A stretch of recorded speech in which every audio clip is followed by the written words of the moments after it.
हो गया। बस तो आज हम 14 जनवरी में क्या करते हैं, चूड़ा बिल्कुल खाते हैं, बहुत ही मतलब खुशी खुशी खाते हैं। लेकिन आप लोग जो इस आज़ादी के साथ जो चूड़ा बिल्कुल खा रहे हैं, तो आगे बस आगे क्या हो रहा है? आ रहा है। तो हम लोग जो चूड़ा बिल्कुल खा रहे हैं इतना आज़ादी से, तो हम लोग को ये ध्यान में रखना चाहिए कि इतना आज़ादी से क्यों खा रहे हैं।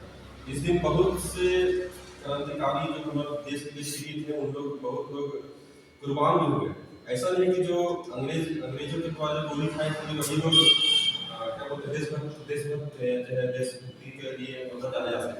तो उसके अलावा भी पहले भी हमारा देश गुलाम था, हिंदुओं के द्वारा। अब बहुत से आक्रमणकारी लोग आक्रमण किए इस देश में, उनमें से एक था अहमद शाह अब्दाली। तो अहमद शाह अब्दाली को मुगल लोग ने बुलाया कि आप हिंदुस्तान में कब्जा कीजिए, यहाँ पे राज कीजिए। लेकिन उस समय हमारे देश में जो वीर योद्धा थे जो देश के लिए कुर्बान किए, जो देश के लिए लड़ना चाहते थे, उनमें से एक थे सदाशिव राव भाऊ। वो मराठा एम्पायर के उस समय वो देख रेख कर रहे थे, समझिए संभाल थे सेना लोग को। तो वो हिम्मत किए अहमद शाह अब्दाली को रोकने के लिए, भारत पर कब्जा करने के लिए, और वो अपने पूरे सेना को लेके पूरा सेना को लेके वो अब्दाली के पास गए। यमुना के तट पर उन लोगों को मिलन हुआ, लेकिन बारिश बहुत ज्यादा था तो यमुना नदी पार नहीं कर पाए उन लोग। तो उन लोग का जब वो दिल्ली फतेह कर रही है, क्या नाम है, सदाशिव राव, तो दिल्ली फतेह करने के बाद जब पानीपत में रुके तो वहीं पे अब्दाली और सदाशिव राव का मुकाबला हुआ।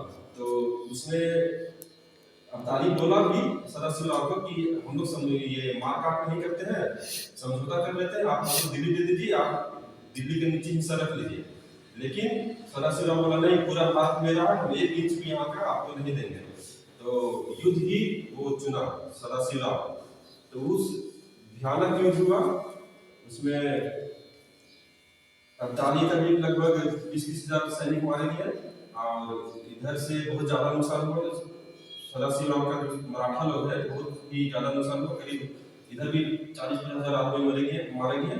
लेकिन जो नुकसान पहुंचाना था मराठा का, वो पहुंचा दिए उनको, अब्दाली को। वो अंदर से खोखला हो गया अब्दाली, वो युद्ध जीत के हार गया।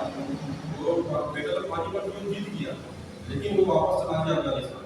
और उसके बाद क्या हुआ कि ये सदाशिव राव तो बहुत ही अपने क्या बोलते हैं बुद्धिमान से लड़े, अपने बलशाली से लड़े, वो भले कुर्बान हुए देश के लिए, लेकिन उनका जो टारगेट था अब्दाली को कब्जा करने से रोकना, वो सक्सेस हो गया, रुक गए।